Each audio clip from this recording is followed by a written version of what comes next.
All right. This is Rob here, Rob School of Music. And today we have a treat. This is sort of the first person in this category we've gotten to talk to, Mr.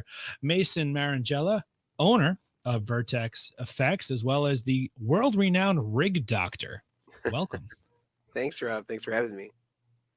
Yeah, dude. I mean, this is... What's that? I'm glad I'm the first.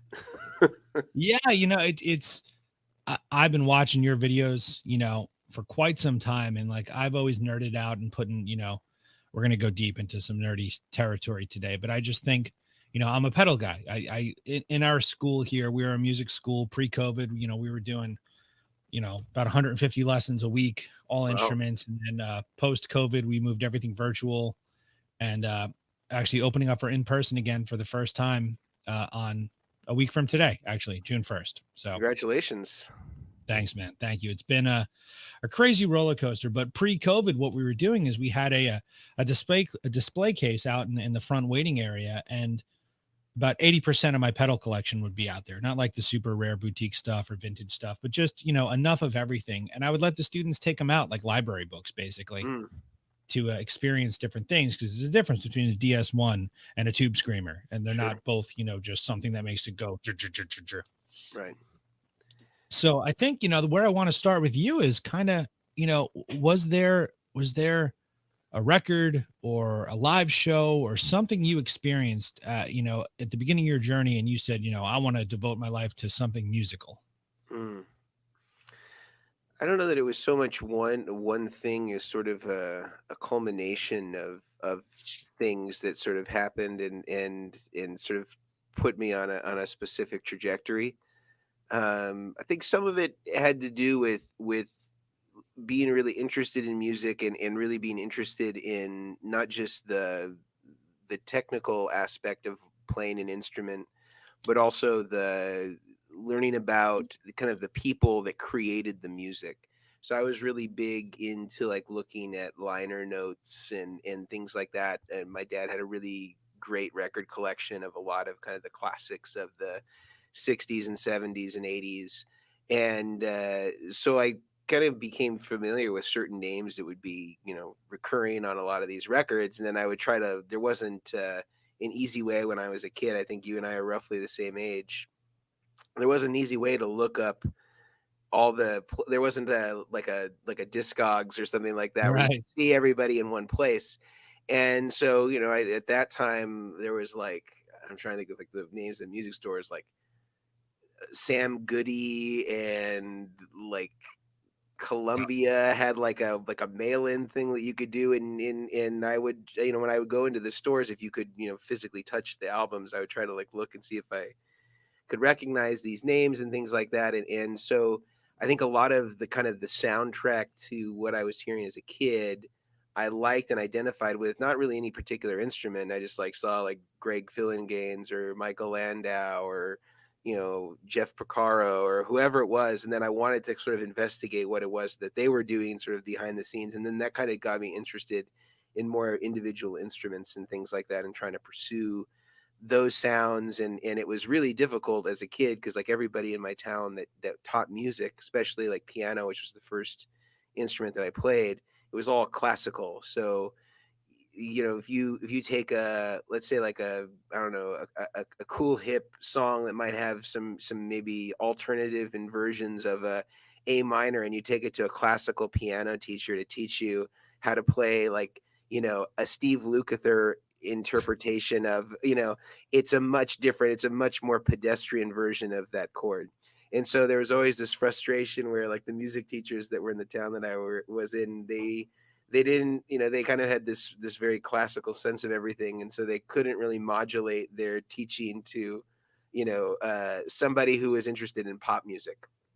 But that got me into, moving to the guitar, because the guitar teacher was kind of like the hipper, cooler, younger guy. And so I was like, well, he's gonna know what this stuff is, like when I want to play the opening to Hold the Line on piano, and trying to hear like somebody like put like a Bach or a Mozart type like approach to playing those same lines, it just has no soul. And so I went to the guitar as sort of like a pivot, because I thought, oh, like the guitar teacher in town, he's a way cooler guy and he's gonna know this stuff. And he did. he knew a lot of this stuff, and he was playing in cover bands and stuff like that, and so he could really show me the things that I wanted to know, and I could sort of emulate those guys that I was hearing on these records that my dad had in his collection. So it kind of like was this slow build over, I don't think I picked up the guitar until I was 12. But I'd played piano since I was like 8. So I got there was some time in between there, but ultimately the dream was realized in a way. I picked up a guitar and could start playing some of those tunes. I think that's cool, man. I mean, there's so many people who will, they're on one particular instrument and it's not speaking to them, be it because the teacher isn't connecting or the music isn't, applicable to that instrument, and then they just get shut off and never do it. So it's pretty cool as a young kid, you had that perseverance to say, no, I'm going to find the right thing to make it sound the way I want it to sound. The Yeah. journey could have been different if you just kind of gave up on it there. And I think so many people do. I see it constantly here. Parent is insistent of, you need to play the violin, and the kid wants to play, Metallica. And it's just, there isn't much of a crossover there. You can't do so much. You're not going to play Master of Puppets on a violin. I mean, maybe you could, that'd be kind of cool, but it's a different thing. Definitely. Yeah. Yeah. I think it's a hard thing to synthesize if mom and dad aren't on board. Yeah. So when did that kind of transition? See, I'm so fascinated with like building stuff. Like, how did you start to, did it go from playing in bands to, understanding like signal flow and things like that? Like, I've been playing guitar 25 years and I still have to call a buddy of mine and I'm like, okay, this amp has an effects loop. Do I put the flanger in the effects loop or not? And things like that. So how did that transition into your development of understanding, how to develop different tones, and then maybe eventually into building pedals? What was that? Yeah. So, I was playing guitar, obviously. I played throughout high school. And I did this, I had to do a project to graduate from high school that it's required of, or at least at the high school that I went to, you had to do the senior project. And I wanted to do it about something related to sort of the mechanics of the guitar, or of sort of the accessories that sort of insulate the guitar. And I ended up kind of getting into, or I thought I wanted to get into building guitars. At this time, it was sort of during the kind of the ramping up of like some of the boutique sort of Strat builders like Nash and Scott Lentz, and I think at that time Vince Canetto, who had moved away from the custom shop and was making his own versions of sort of relict high quality reproductions of Fender instruments. And so I had decided that I wanted to try to make guitars. I wasn't, this was what I thought was the easiest path to kind of try my hand at sort of the manufacturing side of guitars and accessories. And it was so difficult. It was a really, really hard thing. And at that time, there weren't a lot of resources to get like a pre-made body that was already CNC'd. And so like I had to find a wood shop that would CNC a Fender guitar, and those plans existed luckily. And so I could get somebody to like make a body, the neck, and I like documented this process of me building the guitar. And I started to learn a little bit about electronics. I had to learn about how to assemble the pickup, and the pick guard and stuff like that. I'd never done anything like that before. And I just realized in that process, even though it was a fun process, that I realized I did not want to build guitars. And as cool as that sounded at the outset of this project, that it was really insurmountably hard. And the guys that were building those guitars were like, they were spending tens of thousands of hours just learning, about wood sourcing, or another 10,000 on learning how to paint, and another 10,000 learning how to relic.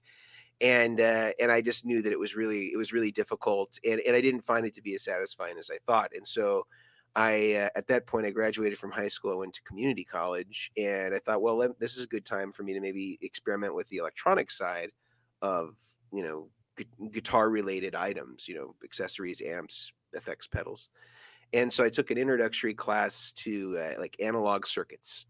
And I also took a class on like, that was for more like a vocational kind of career trajectory, learning how to solder and do like assembly in wire harnesses and stuff like that. And I took those two concurrently, and so I started to kind of learn a little bit about the basic theory of electronics and Ohm's law and stuff like that. And I also got to take this class where I learned how to assemble. And at that time, there was a lot of kits that you could buy that you could assemble uh, or modify Boss pedals and Ibanez pedals and stuff like that.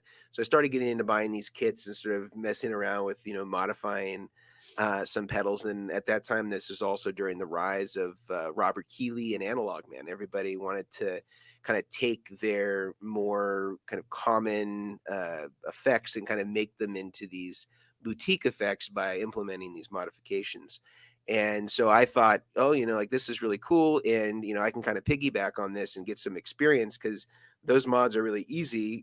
I saw what these guys were doing on a DIY forum that, somebody kind of reverse engineered. And I was like, oh, I'll just offer these on Craigslist. I'll offer these free mods just because I wanted experience doing it. And of, kind of the common Keeley and Analog Man mods. And they would provide the parts. I give them like a bill of materials and then they deliver me the stuff and I would put it together for free. And Craigslist at the time was really, really big, and I just had like so many people just asking to mod everything from like true bypassing a tube screamer to doing an Analog Man silver mod, and I was also doing some amplifier repair work, but that kind of I stopped doing that once I went to a bigger university and I left community college because it was taking up too much space in the dormitory that I lived in. The kind of the floor kind of monitor had said that it was a fire hazard and we needed to be able to open doors completely.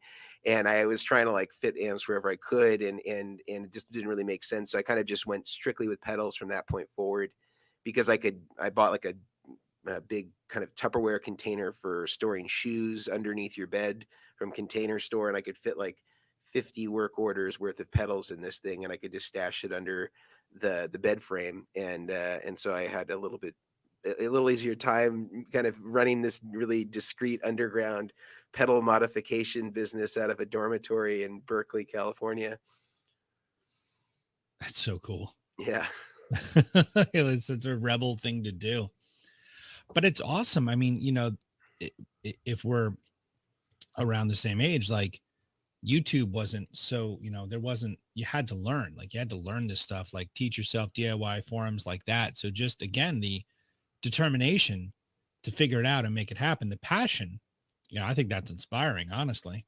Yeah. Well, I think that, this isn't to step on your compliment, but I think that this stuff is all really pretty like simple. Like if you showed this to anybody in a field, like any of the stuff that we do for pedals in a field that's maybe more high stakes, like say the medical field or something like that, like the stuff that we're doing is kind of just like laughable to them. It's sort of like it's covered in less than a semester like of coursework at a university level, and so they kind of like look at this stuff as really basic, and it is really basic. And I think it's just the mystery is in that there's just so few people that know that much about it, that all you have to know is more than the person that you're speaking with, and it occurs as though you're so much more knowledgeable than you are. So I don't purport to be a real expert. I mean, I know enough about guitar pedals to make them, but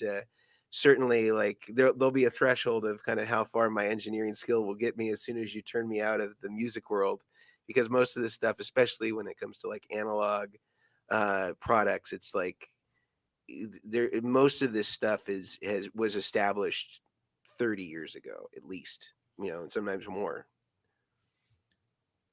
Well, we need you right here, so it's okay. We'll keep you in this field. You're doing God's work. Yeah. So I'm going to kind of, when I was discussing with my students, because I was trying to ask them my own personal questions and then kind of, create the narrative there. But then there are specific questions that I want to make sure that I get to. So I'm going to kind of just jump into those a bit prematurely, sure. Because, I see you as an expert on these things and can probably answer these questions in a way that'll make a lot more sense than, my typical answer sometimes, which is like, because that's the way I like it. It sounds that way, Okay. But so something like true bypass or a buffer. Mm-hmm. What is the purpose of that stuff? So let's start with the buffer. The buffer is really, if done properly, which is harder than it sounds, unfortunately, is really to eliminate any of the impact of having a string of pedals connected with, instrument cables, or in the instrument cable coming from your guitar into the effects, and from the effects back to the amplifier. There's a consequence sonically in having more of the cable present, and the amount of capacitance that the cable has, and this is variable across every brand. This has the impact of, rolling off some of the high end, maybe affecting some of the dynamics of the sound that you would have had you just plugged your guitar directly into the amplifier. And what the buffer's intent is to do is to eliminate any of the effects of the capacitance, so that you're getting the best representation of the guitar plugged directly in the amp with nothing in between. Um, so done well, that's what it would do. Unfortunately, I'd say in our market, there's maybe 10% of the buffers out there, pedals that purport to be a buffer, actually satisfy that. Um, True bypass is a style of switching that you would find on a pedal, and there's a couple of different types of switching. There's true bypass, which again done right means that you're mechanically disconnecting the circuit from the input and output jack when the pedal is off. So it's directly connecting the input to the output. And then when you engage it, of course, then it brings in the circuit in between the input and output. And there's another type of switching that you might see in a Boss type device, which is a Fvt switch. And this is using, an input buffer and an output buffer, typically, sometimes more buffers than just that in ordinary Boss pedals. And it has this, BJT and JFET buffer in the circuit all the time. And this is how they've decided to do their switching. And then there's kind of other variations that are not really buffer or true bypass, that maybe leave some elements of the circuit or some of the passive components in parallel with whatever the cable is that's coming into it. But typically, we usually kind of segregate them into, true bypass or buffered. And I generally think true bypass is preferable, but you have to have good buffers in the start, in the end. And the reason for that is that you want the buffers to be absorbing, the high quality buffers to be absorbing the workload of driving the line. You don't want to have the pedals, you want to have the pedals interfering as little as possible. So if you're adding in these sort of superfluous buffers through Boss style pedals and things like that, a couple here and there is not going to be catastrophic. But if you have a lot of them in series, it's usually not just one buffer in a Boss pedal. There's a minimum of two, and there's some that have 3, 4, or more inside of them. So you're getting the amplification of high or of low quality buffers in the middle of a really high quality buffered input and output. So I generally tell people, invest in a really high quality dual buffer, a buffer first, a buffer last, and as many true bypass pedals in between.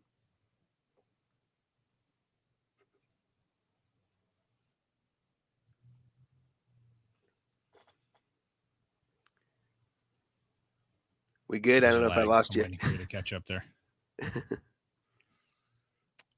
Yeah, there was like a lag, and then okay, we're back. Okay, we're back. Yeah. All right. Good. All right. So that's cool stuff, man. Because I think like a lot of kids will go into a Guitar Center or something, and then just like, oh, get all these pedals. And then I think it's important in the beginning, and we try and do that with the school here, is kind of, all the lesson rooms are stocked with Marshall, Fender, Mesa, quality amps, the PRS guitars, Gibson guitar. We have nice equipment here for the kids, because I always feel like, not that the equipment makes the player, because that's definitely not the case. You put a Daisy Rock guitar in Eddie Van Halen's hands, he's still Eddie Van Halen. But I think having, developing your ear from the beginning to understand and hear the difference, because I think my favorite part of playing guitar is how it can react to your hands. You pick harder, you pick lighter, play with the volume. There's so much little nuances there. Now, when it gets down to this was two different students asked this question in a different way, so I compiled them together. So, two-part question. What's the difference between fuzz, overdrive, and distortion? And then getting deeper into that, germanium versus silicon, what's the differences there? Okay.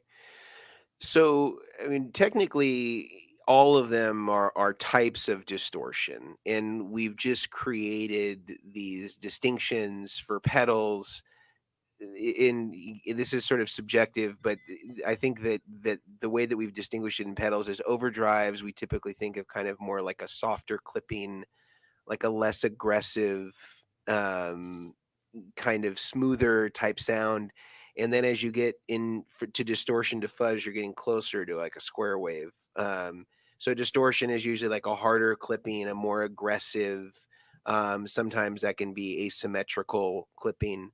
And then, fuzz is like, the kind of the all out over the top, the most distortion that you're getting that sounds like your speakers exploding, like Jimi Hendrix Woodstock type sound. And so I would kind of like to kind of give like maybe player markers for those, like an overdrive kind of tone might be like a Stevie Ray Vaughan or a John Mayer type lead tone, or a Santana type lead tone, where it's smooth, it's fat, it's warm, it's not really abrasive. It could be in your face and aggressive, but the tone itself is not that. And then like a distortion tone that I can think of might be like, maybe getting into some of the later Van Halen stuff, in the Soldano or like PV era, like where it's not, it's kind of gotten even further into kind of the distortion land. Def Leppard, like those are kind of more like distortion sound, harder clipping, more um kind of over the top distortion, much higher gain. And like fuzz, I definitely am thinking of, Jimi Hendrix, and David Gilmour, with some of the really high gain stuff. And then in terms of silicon versus germanium, there are two different types of transistors. Usually we have this conversation, we're talking about fuzzes, and usually the germanium is an earlier it's the earlier version of the two transistor compositions. So usually, in up through the maybe late 60s, you would see germanium used more commonly in a fuzz, and then by the 70s, silicon had pretty much overtaken that. And germanium is the most sensitive, so it has a temperature component to that, so it'll sound different depending on what the temperature is like, and can be very intermittently amazing depending on whether you have it in the right environment. So you'll see a lot of times Eric Johnson or guys that use fuzz faces routinely in maybe germanium versions, they might bring 4 or 5 fuzzes to the stage before a gig, and they'll audition them to kind of see which one is sort of behaving itself best in that particular environment or temperature Wow. setting. Whereas the silicon is much more impervious to that. It doesn't matter so much whether it's hot or cold. It tends to be a brighter sound. It often has a little more of like a piercing kind of like kind of harshness to it at times, comparatively, where the germanium is really warm and fat. But the germanium doesn't do real well in a mix. So if you see the guys that most famously use germanium, like Hendrix, they're almost always in trios, because if he was playing in like a 9-piece band or something like that, you would never hear the fuzz over, a lot of crash cymbals and horns and stuff like that. Very cool. Very cool. Thank you. That was very well explained. And I love the sonic references. That really Yeah. helps, to anyone listening, now or in the future, that'll really help paint a really cool picture. All right. Now here's the, again, a 2-part one. Okay. What is your opinion of the proper signal flow? And then I'll hold the second half until I get into your rig doctor Yeah. business. Yeah. Well, I have a video that probably explains it visually really well, but I'll kind of go through a rough, recap, telling you verbally. So I would say, again, with bringing it back to the buffer conversation, buffer first and buffer last. The very first thing the guitar hits, and the very last thing before you bring the signal back to the amplifier. And again, the intent here is that you're kind of creating a firewall of impedance, so that the guitar is being loaded properly the same way that it would if it were plugged into the amplifier. And irrespective of whatever pedals are on or off on the pedal board, you always have a high quality buffer at the end that's ensuring that you're driving the line back to the amp with as minimal degradation as possible. The caveat to this is if you have something like what the last question asked, a silicon fuzz or a germanium fuzz or some sort of transistor based effect or impedance sensitive effect, that would need to go before the buffer, because those will not react the way that you would expect them to if they're seeing anything other than just the passive guitar pickups going into them. So buffer first, unless you have something that would be impedance sensitive. So ideas for what that might be again is fuzz faces, tone benders, treble boosters, some versions of vintage wahs that resemble kind of the wahs of the 60s. These might all be sensitive to something like a buffer. Following the buffer, then I would put any tuner that you have. If you have a true bypass tuner, that could also come first if you want it there. If it's true bypass, it's not going to be consequential to the fuzz or any of that stuff. Following that, I would then go into any of like my dynamic type pedals. So these could be like envelope filters, whammies, like Boss style octaves, compressors. This is kind of where I would put those things. Then I would go into overdrive and distortion. And ordinarily, I like to put higher gain closer to the guitar and lower gain further away from the guitar. And the intent there is that if you have something that's already really high gain, like a Boss DS1, and you run another distortion pedal into it, you're already kind of at the threshold of the amount of clipping that you can get from a high gain pedal. And if you just hit it harder on the input, it just saturates it more and it loses its definition and it loses some of the intricacies of maybe what your pick attack might bring to the table. So usually I say put the highest gain stuff first. So if you are stacking overdrives, you're not just slamming the front end of something that's already kind of maxed out gain wise. And you can utilize that second effect that has less gain to boost the volume at least, and maybe tweak some of the EQs to get it to fit in a little bit better, so that those subsequent overdrive pedals are adding more to the table instead of sort of detracting from the overall gain structure. So again, in terms of overdrive and distortion effects, higher gain, more saturated, closer to the guitar; cleaner, less saturated overdrives further away from the guitar in terms of the sequence of overdrives. I would then go into something like an EQ after that, so that you can kind of tweak or shape some of the distortion sounds. I would then go into a clean boost to add volume and output. And then I would go into a volume pedal after that.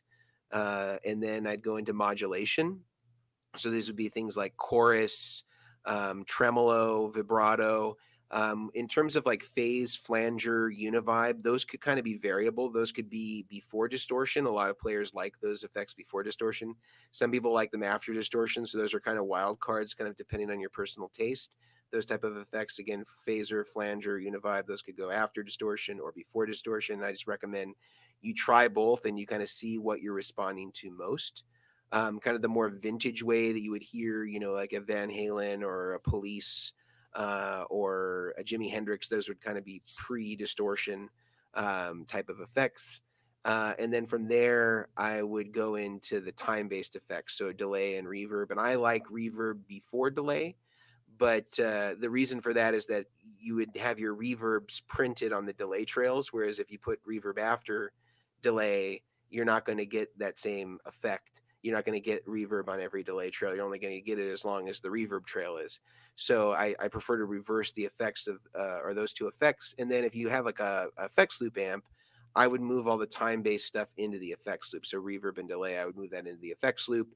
You could even potentially move the volume pedal into the effects loop if the impedance is correct. So usually for an effects loop, because it's line level, you'll probably need a lower impedance volume pedal. So like a 25K pot or a 10K pot will work better than the ordinary Ernie Ball 250K or Boss 250K pot. So just kind of keep that in mind. And the cool thing about putting it in the loop is that it's really becomes a master volume. And another kind of like fringe one is like if you have a noise gate, you want to just treat the noise gate based on what noise you want to treat. If the noise is being generated from pedals, then you would loop the noise gate around the pedals, the distortion pedals, namely. If it's the amp that's producing the distortion, then you really want to loop it around the preamp. So that would be like if you had a Boss NS2 or a decimator, you would, have whatever the last effect, before it goes in front of the amp would go into the input of the noise suppressor. The send of the noise suppressor would go into the input, the front of the amp, the main input. Send out of the effects loop would go into the return of the noise suppressor. and then the output of the noise suppressor would follow your effects in the effects loop in the normal sequence that they would be. So I think that covers the major food groups. Yeah. Epically explained again, man. Thank you so much. That was very, very informative. I'm glad. Have you ever built pedal boards? Because I really want to get into that part next. Have you ever built a board where it's sort of a one size fits all board where someone is looking to have it where they could use it as is with like a, like a twin, so everything's in the front, but then also have some way to make it so that they can use it for an amp that has an effects loop? Is there a Mhm, way to route things that way? How would that mhm. work? Yeah, it's just about how you build the kind of the interface. Or in most of the rigs that we make, we'll put a patch bay of some kind in there, and usually that's where all the buffering is contained, and also where any sort of switching like that might be contained. And we actually have a diagram that you can download off our site for free that'll show you all the things you need to do to make this very box. And I show you how to make it passively if you don't want it to have any buffers in it at all. It's just jacks that are pass throughs. And I also show you how to make it where it does have buffers included in it. And I give you like a parts list and a drill template and all that stuff so that you can make sure that it's perfectly drilled out and all the stuff fits properly.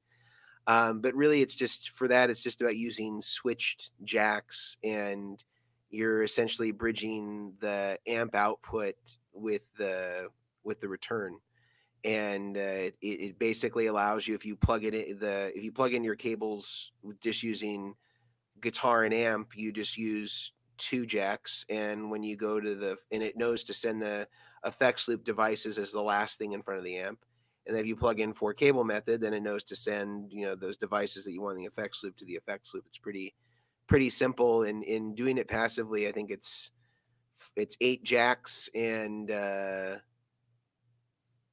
wires. Wow. Not too hard. You make it sound so simple. In my mind, I'm like, I can't wrap my head around it. It seems impossible. Yeah, I mean, I Anyone think wants the that the done for drilling's the now. hardest part. I think once you have that, it's you're home free.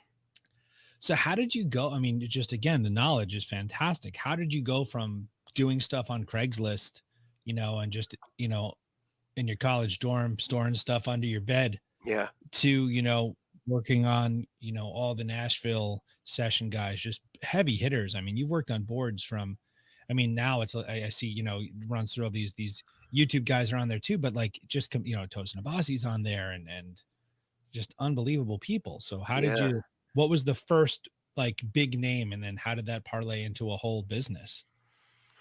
Well, I think like commercially big name, probably like Robben Ford was probably like the first really big, like kind of amongst guitar players at least. I mean, probably if you surveyed, you did a American census. I don't know if he'd be on the Mount Rushmore of like guitar players that people know. But I think amongst guitar players, he's certainly he was very helpful in sort of getting me kind of solidified as a professional. And I met him through Michael Landau actually, and I had modded some pedals for Michael Landau, and he was starting this band with Robben Ford and Jimmy Haslip and Gary Novak called Renegade Creation. And Robben had it was looking to put something together that sort of incorporated all the sounds of the record. And we kind of met up at a studio with he and his bandmates, and we spent a couple hours kind of going through all these different pedal possibilities and things that he was looking for, and kind of narrowed it down to this selection of devices. And I documented the whole thing pictorially at least. And he took it on the tour and did a bunch of interviews with all the kind of the big magazines like Guitar Player and Premier Guitar and some of these other places. And that kind of helped put the word out, at least to the people that are kind of big fans of him and Dumble amplifiers and stuff like that. They all were kind of maybe they didn't know much about our company or brand, but they were kind of aware that we were around and that we were making pedal boards. And that kind of seeded other great players of his caliber to reach out and ask us about building them a rig or modifying their pedals or buying some of our pedals that we were making at the time. Your work is so incredibly clean. And I think, like I tell this story, I'll tell it to you, you'll laugh at me. So I put together a pedal board and I was on a big gig. It was like an outdoor festival sort of thing. Mm-hmm. And we were headlining, and it was a group. We had to play a lot of different genres of music. It was like a high-end cover sort of thing. And I had built my pedal board and I was real proud of it. I thought I did a good job. I did like the not the regular Velcro, the thicker one, the Oh, the something. dual lock, or Yeah, dual lock. yeah. Everything was in place. It was killer. I go to step on my wah pedal. I had like boots on. I normally wear like very flashy sneakers, but on this gig I wore boots because it was all black. I wanted to look professional, Mm-hmm, mm-hmm. I step on my wah pedal for my first guitar solo of the first song of an hour and a half long set, and I twist my ankle somehow, being extra showy, and I pop the wah pedal off the board. And in doing that, something unplugged, and I couldn't fix it. I was just literally just grabbed the cable, yanked it out, threw it in the front of the amp, and for that remaining hour and a half set, I had everything to control with my volume knob and a Right. reverb in the amp, and it was a Right. nightmare. And Yeah. I, from that moment forward, honestly, when I've done gigs, I've taken like Axe Effects or something because I'm afraid of a Yeah. pedal board, because it's just, I think, and that's again a testament to the work you're doing. It's so clean, so sleek. The cables are all the right length, Mm-hmm. custom cables. I just think that's, if you're a touring gigging musician at a and you want your stuff to work, Mm-hmm. investing in a service like what you're doing is just not even a question. Yeah.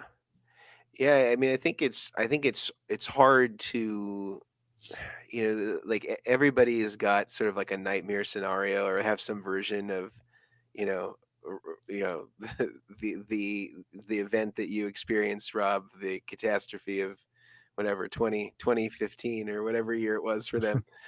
But I think that the intent of what we're doing on the channel, and I promise I'll link this back to what you said, that it somehow will make sense, is really to kind of give people at least maybe some confidence or some facility to be able to like know what to do in that situation, because they kind of have like an understanding of their signal path.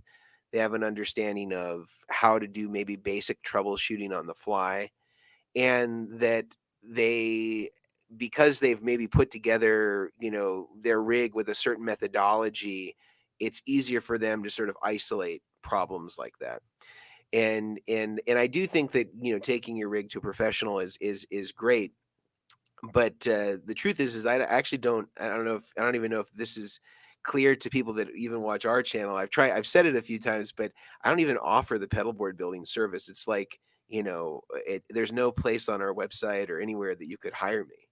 Mhm. And because my intent is really not about building boards, for money. It's I'm working with a Tosin, or I'm working with a Robben Ford, and I'm using those players as a way to demonstrate to just regular guys that, like, it's, maybe your rig is not going to look as nice as some of the ones that I might make, or some of the guys that have these beautiful rigs on Instagram, but it will be every bit as functional and sound just as good, because the neatness is meaningless.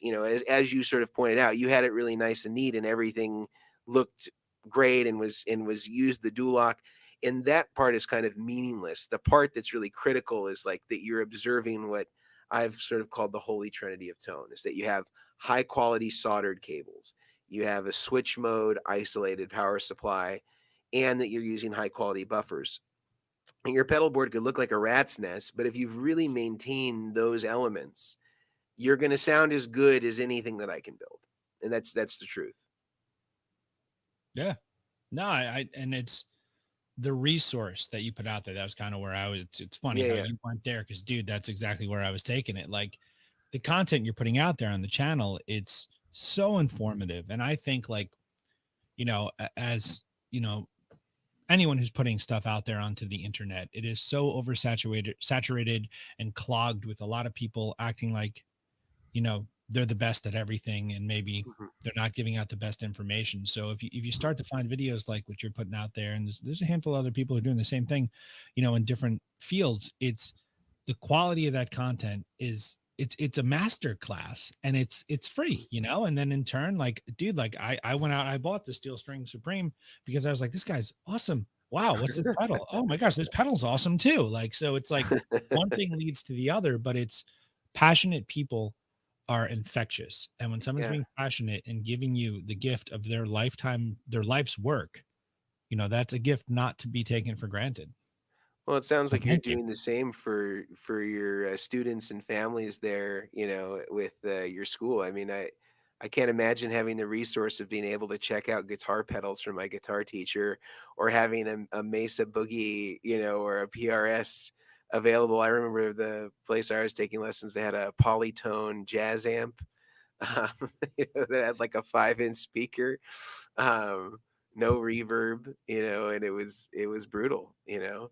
And so you know, I think YouTube is a great opportunity to sort of democratize this stuff. And part of the reason why I did it is, you know, I hadn't been building rigs for years. Like, I stopped building rigs professionally by maybe 2015 or so, because I decided that I was just going to focus solely on pedals, because pedal boards were really difficult to maintain the sort of the level of customization that people wanted. And kind of once we showed a certain level or a certain custom item for one player, it was like the next player kind of up the ante. They're like, oh, I want to do not only the thing that you did for player 1, 2, and 3, but I want to do this other thing. And it kind of just became a constant reinventing of the wheel for every single player. And it's not that I didn't like doing it, I did, but it became unsustainable for me to do that. And it wasn't, and people didn't want me to delegate it. You know, like I had tried hiring some people to kind of do this, and people really just wanted me, you know, and I couldn't do it at a price that I thought people would pay, Mhm. relative to what I was making manufacturing pedals and being able to sell that in my sleep. You know, like I can make money when, and I don't have to be behind a soldering iron, you know, to do that. Yep. So the idea of bringing the pedal board thing back was, you know, I'd spent almost 10 years building rigs and kind of accruing the information, not only on the theoretical side that I'd kind of learned through repairing and modding pedals and taking some, you know, classes in college, which, you know, is doesn't sound that impressive, you know, from a credential standpoint, but in our industry, that's kind of like you know, having a PhD in another, because nobody really has an engineering degree. I think most people that do, they go to more prestigious careers than building guitar pedals. But in any case, my thought was is that when I kind of talk with other guys who are kind of contemporary pedal board builders, or even the legacy guys, rack builders, they're very guarded and secretive about what it is that they're willing to share, and they believe that if they volunteered any of this information to the public, that it would somehow undermine what they bring to the table. And I thought it was such a short-sighted perspective, because most of these guys charge, you know, 150 or $200 an hour. So they've already separated out a large group of people that could never afford to pay them, you know, $3,000 or $4,000 to assemble a pedal board or a rack rig, in just their labor, not even including the parts. That the guy that's committed to having them build it, like that guy, the money is not going to be the barrier for them. And there's no amount of money that you could get the consumer to want to absorb the burden of having to learn to build their pedal board. So why not just equip people with sort of the basic elements of how to do this stuff? It's not going to undermine your business. I think if anything, and I found this to be true, we're volunteering this information. We've grown our business, you know, 30% every year we've done this, and 40% in COVID. And so, you know, and that's really the only thing that's really changed about the way that we do business, is we put up weekly YouTube videos that are designed with the intent of enriching the audience with better information than what they could find on their own. And that was really the only thing. So, you know, I think in some ways people wanted that information, or they want that information. And I would love it if, you know, some of these legacy rig builders would come out and do stuff like this, because it would give people more information. I just really want to democratize the information that's out there and be able to give everybody all the resources that they need. and that they can take it on if they want to. And if they don't, there are a litany of great professional rig builders that they can turn to that will do a great job for them, and they'll always be there. But I just don't think that what I'm doing is detracting from that. I think it's creating more interest, and I think it's creating people that respect a lot of these legacy guys more, because they're like, man, this is way harder than I thought it was. I actually do want to pay this guy now to go build my rig, because I don't want to solder one more cable. Oh, dude, that's why it's so fascinating what you're doing. I mean, you know, when I was coming up, I bought a Bradshaw system off of one of the guitar players in Blind Melon. So this rig was like on the stage of Woodstock 94, and I put all my pedals in it, and I was taking it around, and it was like, it definitely wasn't the cool thing to do at the time. You know, everyone was kind of shifting back to modeling and pedals and stuff, but it was fun. But I actually met Bob Bradshaw around that time, because I was out for the NAMM show or something, and I just sought him out there. And like, that stuff always fascinated me. And then I was like, whoa, this thing I have can do this. I didn't know it could do this. But then stuff that you're doing, it's just all of that just there. So for like, I think so many guitar players, it's sort of this like door we're afraid to open, because it's like, well, I don't know. So the fact that you're just like, no, here it is. I think it's definitely, you know, again, inspiring people and showing them, you know, this is a cool place to find information. Yeah, that's my hope. My hope is that people, you know, check it out, and even if maybe they've gone from, you know, buying their cables at Guitar Center to soldering up their own instrument cables, like, to me that's a win. You know, we taught somebody 100%. how to fish, and that's one thing now they can do for the rest of their life. They'll never have to buy an instrument cable. They know how to fix their own, they know how to make their own. And you know, to me that's a win. And some people go a lot farther than that, you know, and they get really into it. They start making everything custom, you know. That's awesome. Yeah. It's awesome. I apologize. I see myself and I'm scratching like a madman. I was at a barbecue over the weekend, and I have about 1 million mosquito bites. So I'm going to watch this video back, and I'm going to look like I'm cracked out or something when it's just mosquito bites. So I apologize. I guess I wasn't noticing, but I think it's also because my camera's here and like my computer's like down here, and so I'm like twitchy and weird and just scratching, but it's okay. So for anyone watching this at any point in time, that's what's going on with me. All right, dude, I have one more quick question, and then my rapid fire questions. Okay. The quick question is, you're on a desert island. Okay. And you have one guitar, one amp, and one pedal. What would it be? Well, there's no electricity on an island, so it'd have to be acoustic. There's electricity. Yep, there's electricity. You have unlimited batteries. You have unlimited strings. Okay. You're the first one to say that. It's funny. So what's that? You're the first person to say it in the literal way. That's actually true. But yes, there's electricity. You're good. Okay, so I have one guitar, one amp, and one pedal, you said? Yeah. I mean, guitar is a Strat. Amplifier, deluxe reverb, and pedal, tube screamer.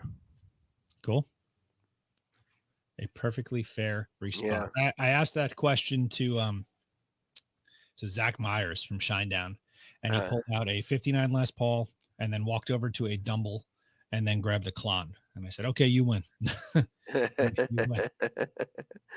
Well, I mean, he must like to play dry because there's no reverb or delay. I know. I was so dumbfounded by just interacting with a human who could just pull out of their collection these 3 items, like the way as easily as I'm lifting up this can, you know, like.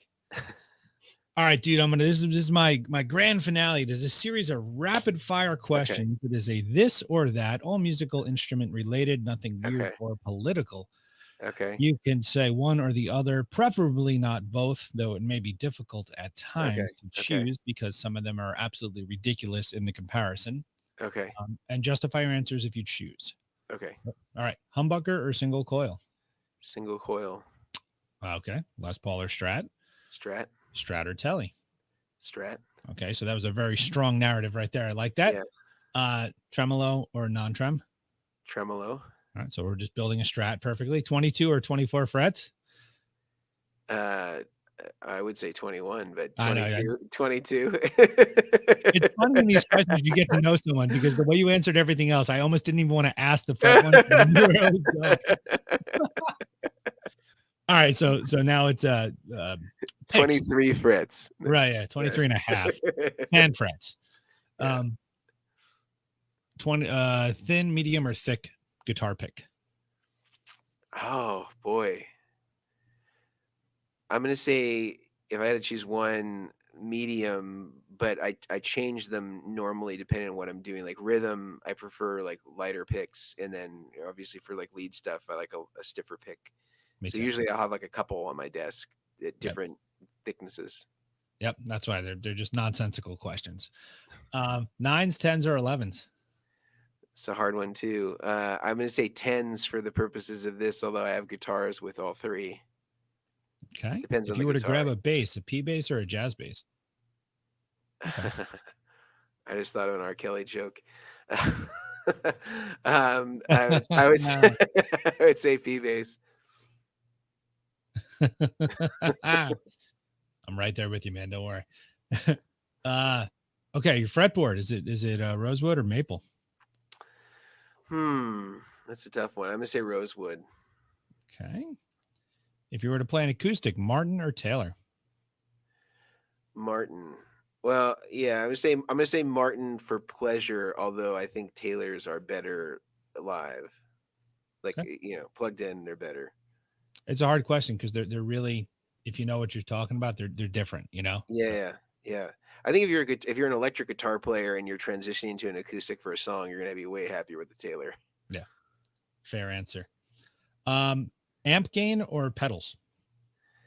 Amp gain is better. Okay. Yeah. This one, hold on. I have an updated version of this one because it's All right. more detailed. Wait, let's hear it is on this page here. Okay. 6L6, 6V6, EL84, or EL34?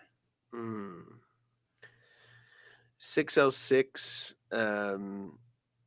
But a lot of this, you can get some Marshall tones out of 6L6s. I got like 6L6s in my PV 5150 and in a Soldano, and it sounds pretty Marshall-y. So you can kind of finagle any of those tubes to kind of get in one zone or the other. But Okay. if I left to my own device, I'd say if I can only have one tube for the rest of my life, it'd be 6L6s. That's what I picked too, but that doesn't make that the right answer. But I agree with you. Yeah. Okay, so 100-watt amp or a 25-watt amp? Because everyone's into these low wattage amps now. Yeah, I still think a 100-watt amp is preferable for me. There's Cool. not that they're not Okay. that different. It's not like it's 3 times louder. 100-watt amp versus a 20-watt amp. Okay, some effects related questions. Okay. If you had to choose delay or reverb? Ooh, I'd still go delay. Okay. You can kind of dial a delay to be, Brian Setzer made a whole career out of making delay sound like reverb. Very true. I was just talking to somebody the other day. The 90s were a weird time because you had this, like at the same time Brian Setzer was, having the whole swing revival, like Ricky Martin was La Vida Loca. Like music was in such a weird place where all kinds of things were happening all at once. Well, Brian Setzer's like an interesting guy because if you think about when he started doing Stray Cats, that would be like doing like a 90s cover band now in terms of like the distance away from like kind of the rockabilly era. Right. It's like it wasn't that far. Yep.